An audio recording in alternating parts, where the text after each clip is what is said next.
Become placement ready from the first year of college. College के final year में जब companies आ रही होती है और बाकियों की प्लेसमेंट्स हो रही होती है तो हम ये सोच रहे होते हैं कि आखिर इन्होंने क्या ऐसा किया था, इनकी क्यों प्लेसमेंट लग रही है, मेरी ये जॉब क्यों नहीं लग रही है। ये सब सोचने की जगह क्यों ना हम कॉलेज के फर्स्ट ईयर से ही प्लेसमेंट रेडी रहें और कॉलेज के थर्ड ईयर में एक अच्छी जॉब ले सकें। एंड इसलिए आज की वीडियो में हम डिस्कस करने वाले हैं कि सपोज आपको एक डेटा एनालिस्ट प्रोफाइल की जॉब चाहिए राइट आफ्टर कॉलेज, तो आपको करना क्या है। Hi everyone, welcome back to this channel. My name is Ayushi, a maths postgraduate currently working as a data analyst. And without any further ado, let's start the video. आज की video में हम discuss करने वाले हैं एक step by step road map कि आखिर फर्स्ट ईयर में क्या करना है, सेकंड ईयर में क्या करना है और थर्ड ईयर में क्या करना है। बट उससे पहले कुछ डिस्क्लेमर। सबसे पहली बात तो ये कि ये वीडियो उन सारे स्टूडेंट्स के लिए जो कि कोई भी 3 इयर्स का कोर्स कर रहे हैं, beat BSc, BCom, BA, BBA, BCA, BMS, कोई भी कोर्स जो भी 3 इयर्स का है। ये एक tried and tested road map है क्योंकि कई सारे स्टूडेंट्स ने इसको फॉलो करके अपनी कॉलेज लाइफ भी एंजॉय करी है, करियर भी बनाया है, एक अच्छी जॉब भी पाई है, सब कुछ 3 ही सालों में। एंड थर्ड, आपकी कैंपस में चाहे कंपनीज आती हैं या फिर नहीं आती हैं प्लेसमेंट्स जॉब्स के लिए, फिर भी आप इस वीडियो को देख सकते हो। Now let's start with the first year itself कि आपको पहले साल में कॉलेज के क्या क्या करना है। फर्स्ट चीज इसमें होने वाली है ज्वाइन अ कॉलेज सोसाइटी और अ कॉलेज क्लब। अब आपको इसके लिए ऑडिशन देना पड़ेगा, पहले ऑडिशन या ऑडिशंस देने पड़ेंगे उन सारी जगहों पे जहाँ पे भी आपको थोड़ा सा भी इंटरेस्ट। अब ये कॉलेज सोसाइटीज या क्लब्स होते हैं 4 तरीके के। फर्स्ट होते हैं हमारे एक्स्ट्रा करिकुलर्स वाले, जैसे आपका डांस हो गया, फोटोग्राफी हो गया, देन फाइन आर्ट्स हो गया, ड्रामेटिक्स हो गया, म्यूजिक हो गया। सेकंड होते हैं हमारे एकेडमिक्स से करियर रिलेटेड, जैसे कि एंटरप्रेन्योरशिप सेल हो गया, फाइनेंस का कोई सोसाइटी हो गई। थर्ड हमारी होती है एसोसिएशन या डिपार्टमेंट्स, हमारे खुद के डिपार्टमेंट के, जैसे मेरा था department of maths, so association थी मैथमेटिक्स की, वो हो गया थर्ड। एंड फोर्थ हमारा कम्युनिटीज, जैसे कि इक्वल अपॉर्चुनिटी सेल हो गया, कुछ NCC, NSS, ऐसी चीजें। ऑडिशन देने के बाद अगर आप फर्स्ट ईयर में 2 से लेकर 4 सोसाइटीज तक भी ज्वाइन कर लेते हो, इट इज़ गुड इनफ। मतलब आपको सिर्फ मेंबर वाली पोजीशन पे जाना है, मेंबर बनना है 2 से 4 सोसाइटीज़ का, क्लब्स का, सब कुछ मिला के, and it would be good enough. अब कई सारे लोगों को सोसाइटी ज्वाइन करना है, सोसाइटी का मेंबर बनना बहुत ही टाइम वेस्ट लगता है, एंड इसलिए बहुत बार सीनियर्स अपने जूनियर्स को ठीक से गाइड नहीं कर पाते हैं कि आपको कोई अच्छी सोसाइटी ज्वाइन करनी चाहिए, मतलब ऐसा नहीं बता पाते हैं। बट मेरे अकॉर्डिंग तो बहुत सारे फायदे होते हैं एक सोसाइटी ज्वाइन करने के। सबसे पहला फायदा तो ये होता है, आप इसको अपने CV रेज्यूमे में लिख सकते हो। वो रेज्यूमे जो आपको फाइनल स्टेप में बहुत ज़्यादा काम आने वाला है, उस रेज्यूमे में आप एक्स्ट्रा करिकुलर्स के सेक्शन में मेंशन कर सकते हो किसी भी सोसाइटी का, अगर आप मेंबर रहे हो इन योर कॉलेज का कोई भी साल। सेकंड फायदा is your position of responsibility का सेक्शन, जो कि बहुत इंपॉर्टेंट सेक्शन होता है एज अ फ्रेशर। हमारे CV में POR का एक सेक्शन होता है जिसके अंदर हम अगर बाद में जाके सेकंड थर्ड ईयर में कोई कोर पोजीशन या सीनियर पोजीशन ले लेते हैं उस सोसाइटी में, we can definitely mention that, and वो बहुत इंप्रेसिव लगता है, आपका रिज्यूम शॉर्टलिस्ट होने के चांसेस उससे बढ़ जाते हैं। फायदा, कई सारे स्टूडेंट्स एक बार एक सोसाइटी ज्वाइन कर लेते हैं ना, तो उसी पर्टिकुलर चीज में अपना करियर बना लेते हैं। मेरी खुद की एक फ्रेंड ने फोटोग्राफी सोसाइटी ज्वाइन करी थी हमारे कॉलेज के, एंड उसके बाद अब she is now a photographer. Fourth फायदा, कम्युनिकेशन स्किल्स इतनी हद तक इंप्रूव हो जाती है ना, आपको पता नहीं चलेगा, लोगों के साथ हैंग आउट करने से ही बहुत ज्यादा इंप्रूव हो जाती है, be it in any society. Fifth चीज है अटेंडेंस। हाँ गाइस, अटेंडेंस मिलती है अगर आप सोसाइटीज ज्वाइन करते हो, क्योंकि आपको डेफिनेटली अपनी क्लासेस के साथ मतलब मैनेज करनी होती है सोसाइटीज। एंड अगर ये सब कुछ नहीं मिल रहा है, देन ऑल्सो एक बहुत बड़ा फायदा है, वो ये है कि थोड़ी सोशल लाइफ ही आपकी इंटरेस्टिंग बन जाती है। अब आगे बढ़ने से पहले, if you are looking to do an online degree data science की फील्ड में या फिर किसी और भी फील्ड में, be it UG degree, PG degree, advance diploma, executive education, अभी यहाँ पे बहुत ज्यादा स्कैम्स चल रहे हैं, इसलिए आपको कहीं से भी कोई भी डिग्री नहीं कर लेनी है उठा के, सिर्फ UGC अप्रूव्ड यूनिवर्सिटीज में ही इनरोल करना। अब एक वेबसाइट है जो कि बहुत ऑथेंटिक इन्फॉर्मेशन देती है, इस वेबसाइट का नाम है कॉलेज विद्या, एंड यहाँ पर 100+ ऑनलाइन यूनिवर्सिटीज आपको मिल जाएंगी। There are various UG, PG and other online courses. Select the course you want, fill up some basic details and then answer a few questions. The AI model will then accordingly list the suitable online universities, education providers for you. All the online universities listed here are government approved. You will get 2 options here. If you want, you can directly talk to the actual university officials, or you can connect with college with the experts for free audio video career counseling as well. With the add to compare feature, you can easily compare the universities you like based on 30+ important factors like fees, approvals, placements, student rating, EMI facility, etc.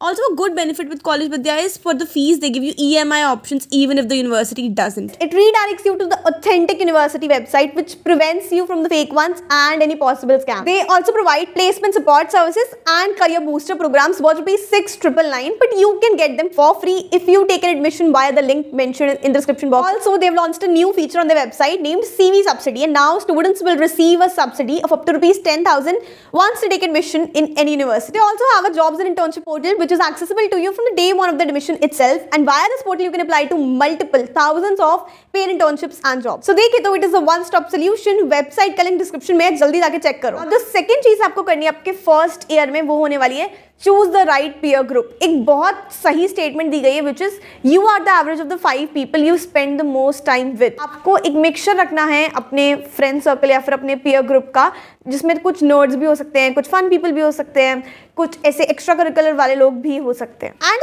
तीसरी चीज आपको अपने first year में करनी है which is to maintain a good enough like that decent CGPA. बिल्कुल अच्छा एकदम एकेडमिक्स में परफॉर्म करने का प्रेशर नहीं लेना है कि 9.5 ऐसा कुछ चाहिए, पर एक डिसेंट CGPA 7-8 की बना के रखो सो दैट आगे जाके प्रॉब्लम ना आए फाइनल टाइम पे, क्योंकि CGPA के बेसिस पे भी शॉर्टलिस्टिंग होती है. इसी के साथ हमारा फर्स्ट ईयर खत्म हो जाएगा. फर्स्ट ईयर में हम क्या करेंगे, हमने एक्सप्लोर कर ली चीज़ें, हमने कॉलेज सोसाइटीज देख ली, उनके मेंबर बन गए, देन हमने अपने कॉलेज एकेडमिक्स का भी ध्यान रख लिया, एंड फाइनली हमने कॉलेज डायनामिक्स को फिगर आउट कर लिया, फिर हम सेटल हो गए. इसमें आपका फर्स्ट ईयर आराम से निकल जाता है, पता ही नहीं चलता. ये हो गया general road map first year का. बट इसके अलावा भी स्टूडेंट्स 2 चीज़ें करते हैं फर्स्ट ईयर में, मैंने देखा है, मैंने खुद भी करी थी.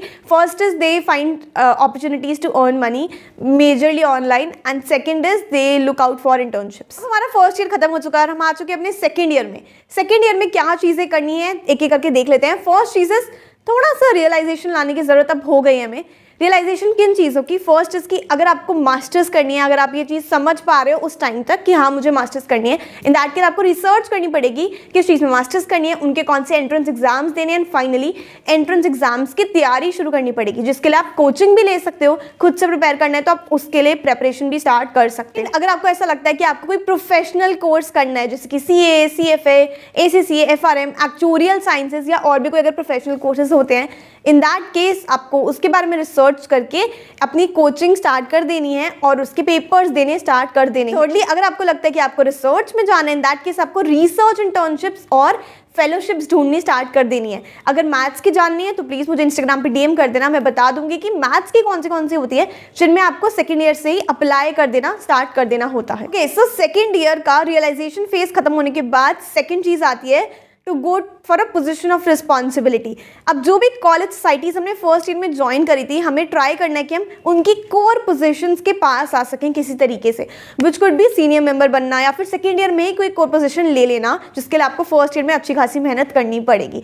बट क्योंकि अब हमें एक्स्ट्रा करिकुलर सेक्शन को इतना इंप्रूव नहीं करना है, हमें अपने रिज्यूमे के पोजीशन ऑफ रिस्पॉन्सिबिलिटी सेक्शन को इंप्रूव करना है. थर्ड चीज़ जो आपको सेकेंड ईयर में करनी है वो होगा अपनी स्किल्स को इंप्रूव करना. अब अगर मैं स्पेसिफिकली बात करने वाली हूँ डेटा रोल्स की, अगर आपको डेटा एनालिस्ट या फिर कोई भी एनालिस्ट पोजीशन की जॉब चाहिए राइट आफ्टर योर कॉलेज, मतलब कॉलेज से ही प्लेसमेंट हो जाए या फिर हम खुद से भी ढूंढ पाएँ, इन दैट केस आप बेसिकली स्टार्ट कर सकते हो इन 3 चीज़ों से. फर्स्ट इज SQL पढ़ने से, structured query language, database language है, इसको पढ़ने से. इसको आप पहले पढ़ लोगे, बेसिक पढ़ सकते हो, इसका आप फ्री रिसोर्सेज हैं बहुत सारे, उनसे पढ़ सकते हो. W3 स्कूल्स की वेबसाइट है, वहाँ पे काफ़ी अच्छे से एक्सप्लेन्ड है, वहाँ से आप इसको पढ़ के क्वेश्चंस प्रैक्टिस करने स्टार्ट कर सकते हो डिफरेंट वेबसाइट्स पे, जैसे लीड कोड हो गया, हैकरैंक हो गया. Second is go for one programming language and data related, यानी कि पाइथन हो सकती है या फिर R हो सकती है, उसकी बेसिक्स कर लो. एंड थर्ड इज एक्सेल ज़रूर से सीख लेना. अब हम अपनी 4th चीज़ करेंगे सेकेंड ईयर में, which is to get an internship, to do an internship. अब अगर स्टार्टिंग से क्लियर है कि इसी चीज़ में जाना है तो आप उसी चीज़ के इंटर्नशिप ढूंढोगे, राइट. बट अगर क्लियर नहीं है तो आप मल्टीपल इंटर्नशिप्स ढूंढ के ट्राई आउट कर सकते हो, एक्सप्लोर कर सकते हो. इस ईयर को भी हम एक्सप्लोरेशन का ईयर मान के चल सकते हैं. इंटर्नशिप्स कॉलेज के थ्रू तो कम ही मिलती हैं, दिल्ली यूनिवर्सिटी में स्पेसिफिकली, तो हम इसको खुद से ढूंढ सकते हैं. वेबसाइट जैसे कि हम naukri.com या फिर इंटर्नशाला, लिंक्डइन के थ्रू भी हम इंटर्नशिप्स ढूंढ सकते हैं खुद से. ज़्यादातर स्टूडेंट्स इंटर्नशिप करते हैं या तो अपने फर्स्ट ईयर के एंड में या फिर अपने सेकंड ईयर के एंड में. जैसे ही वो ईयर खत्म होता है, आपको 2 महीने का ब्रेक मिलता है, उस टाइम पे लोग इंटर्नशिप्स करते हैं. तो जब भी आप इंटर्नशिप प्लान कर रहे हो, उससे पहले आपको ढूंढ के रखनी है उस इंटर्नशिप को। समर ब्रेक में मत सोचना कि अभी इंटर्नशिप ढूंढ लूंगी अभी ही मिल जाएगी, पहले से आपको ढूंढ के रखनी पड़ेगी, then you can go for your internship. 5th चीज हमें करनी है अपने सेकंड ईयर के एंड तक, which is to make a resume good enough. तो बेसिक रिज्यूमेज आपको आपके कॉलेज प्लेसमेंट सेल से मिल जाएंगे, वो लोग आपको हेल्प कर देंगे। एक बार वो बेसिक टेम्पलेट मिल गए, उसके बाद यूट्यूब भरा हुआ है रिज्यूमे की वीडियो से, उन वीडियोस को देख देख के इंप्रूव करते रहो बस अपने रिज्यूमेस को न्यू वर्जन्स बनाकर। That's it. इसी के साथ खत्म होता है हमारा सेकंड ईयर कॉलेज का, एंड अब आता है हमारा थर्ड ईयर। अब थर्ड ईयर में क्या होता है, 2 सेमेस्टर्स होंगे आपके, 5th semester and 6th semester. 5th semester के स्टार्टिंग से ही अगर आपके कॉलेज में कंपनीज आती हैं तो वो आनी स्टार्ट हो जाएंगी।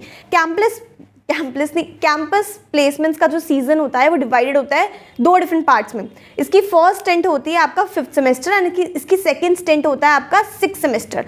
तो दोनों सेमेस्टर्स में कंपनीज आएंगी और हमें पूरा प्रिपेयर्ड रहना है। थर्ड ईयर में पूरे टाइम हमें अपनी प्रिपरेशन को करते रहना है ताकि हम रेडी रहे कोई भी कंपनी आए उसके लिए। और अगर आपके कैंपस में कंपनीज नहीं आती हैं, फिर कम कंपनीज आती हैं, इतनी अच्छी प्रोफाइल्स नहीं लेकर आती है, तो यही वो टाइम है जिस टाइम पे आपको खुद से अपॉर्चुनिटीज़ ढूंढनी पड़ेगी।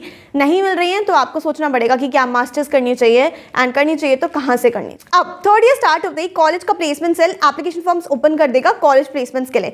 इसको फिल करना, इसको ठीक से फिल करना इज वेरी वेरी इंपॉर्टेंट, क्योंकि इसी के बाद आगे कंपनीज आएंगी, आप उनमें बैठ पाओगे, इंटरव्यूज दे पाओगे। सो बेसिकली अब जो कंपनीज आती हैं वो किस तरीके से आपकी प्रोसेस कंडक्ट करवाती है।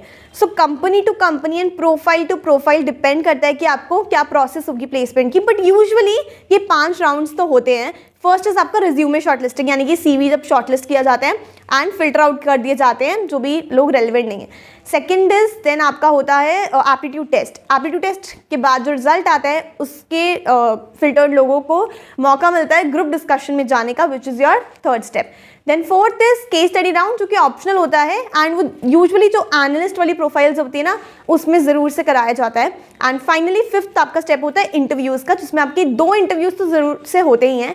फर्स्ट इज आपका टेक्निकल राउंड एंड सेकेंड होता है आपका HR इंटरव्यू। सो अब इन राउंड्स की तैयारी कैसे करनी है, फर्स्टली स्टार्ट करते हैं रिज्यूमे शॉर्टलिस्टिंग से। इसमें जो भी अभी तक हमने किया है अपने फर्स्ट ईयर में और सेकंड ईयर में, हमें वो सारी चीज़ें ऐड करनी है। पूरा एजुकेशन का सेक्शन कंप्लीट करना है अलॉन्ग विद योर CGPA को डिसेंट बना के रखना। नेक्स्ट आपको अपने स्किल्स डालने पड़ेंगे, अपनी जो भी इंटर्नशिप्स करिए या फिर प्रोजेक्ट्स करें वो डालने हैं, एक्स्ट्रा करिकुलर एक्टिविटीज़ डालनी है, पोजीशन ऑफ रिस्पॉन्सिबिलिटी डालनी है। यही होता है एक फ्रेशर का रिज्यूमे। सेकेंड राउंड होता है हमारा एप्टीट्यूड टेस्ट का। अगर एक बार ही हमने एप्टीट्यूड पूरा पढ़ लिया ना, ट्रस्ट मी गाइज, वो आपको हर कंपनी में हेल्प करेगा एंड आप बेटर क्रैक कर पाओगे। एप्टीट्यूड पढ़ने के लिए सिंपल है बहुत ज़्यादा, गीक्स फॉर गीक्स की वेबसाइट पे आप जा सकते हो, वहाँ से पढ़ सकते हो, नहीं तो यूट्यूब की वीडियोस हैं बहुत सारी, बस टॉपिक सर्च करो, एक एक वीडियो सबकी देख लो एंड अच्छे से कॉन्सेप्ट को आपने कर लिया। उसके बाद प्रैक्टिस करनी है एंड हर नए एप्टीट्यूड टेस्ट के साथ you will get better only. Third round होता है हमारा ग्रुप डिस्कशन का। इसके लिए आपको क्या करना है, कुछ जो कॉमन ग्रुप डिस्कशन के टॉपिक्स होते हैं वो प्रिपेयर कर लेने हैं एंड उसके बाद जो हॉट या फिर करंट टॉपिक्स हैं आजकल जो भी चल रहा है उसके बारे में आपको पढ़ लेना है। ये इस राउंड में ना वो बेसिकली आपकी कम्युनिकेशन स्किल्स को चेक कर रहे होते हैं कि किस तरीके से आप कम्युनिकेट कर पाते हो, एंड उसके अलावा आपकी पर्सनालिटी को देख रहे होते हैं। अच्छा ठीक है, मतलब आप अपफ्रंट हो एंड आप बोल रहे हो, आप चुप तो नहीं बैठे हो, आपको इसलिए बोलना पड़ेगा अपने GD के राउंड में। एट द सेम टाइम आपको ये मतलब इंश्योर करना है कि कुछ भी रेलिवेंट चीज़ ही आप बोल रहे हो। सो ग्रुप डिस्कशन हो गया। इसके बाद हम आते हैं हमारे इंटरव्यूज़ पे। अब कितने इंटरव्यूज़ होते हैं, किस तरीके के इंटरव्यूज़ होते हैं, कि company to company, profile to profile बहुत ज़्यादा वेरी करता है। कई लोग बिहेवियरल राउंड्स लेते हैं, कई लोग मिक्सचर ले लेते हैं इंटरव्यू का। एक इंटरव्यू लिया उसमें हर तरीके के क्वेश्चन हो गए। कुछ कंपनी स्पेसिफिकली टेक्निकल राउंड्स लेती है जिसमें पूरे टेक्निकल क्वेश्चन होते हैं स्पेसिफिक टू द प्रोफाइल, जिसमें आपको अच्छा खासा प्रिपरेशन की नीड होती है, उसके बिना तो वो क्रैक होता नहीं है। एंड एक बार ये मेन वाला इंटरव्यू क्रैक हो गया, उसके बाद HR राउंड होता है। उसके लिए कॉमन इंटरव्यू क्वेश्चंस हैं, ChatGPT से पूछ लेना, वो बता देंगी एंड उसके हिसाब से अपना आंसर फ्रेम कर लेना। आंसर्स भी आपको ऑनलाइन मिल जाते हैं इनफैक्ट, एंड इसके साथ साथ हमारा प्रेपरेशन पूरा खत्म हो जाएगा। तो अगर हम कॉलेज के फर्स्ट ईयर से ही इतना प्रिपेयर्ड रहेंगे ना, तो फाइनल ईयर में आते आते तो पक्का से कोई ना कोई कंपनी क्रैक हो ही जाएगी, बी इट ऑन कैंपस और off campus. Guys, this was all about today's video. अगर मैंने कोई भी पॉइंट मिस कर दिया हो ना इस रोड मैप में, first year, second year, third year के केस में, इन दैट केस प्लीज कॉमेंट्स में बता देना, बाकियों की डेफिनेटली बहुत हेल्प हो जाएगी। If you like the video, please to hit that like button, to subscribe to the channel for more such videos, and data analyst में इंटरेस्टेड हो in that case detail videos बनाई हुई है, उनको जाके चेकआउट कर सकते हो। And if you have any queries, Instagram पे DM कर सकते हो इस हैंडल पे, नहीं तो we can also get on a 1-on-1 mentorship call. उसके लिए एक फॉर्म फिल करना है, उसका डिस्क्रिप्शन में लिंक डाल दूंगी। खत्म।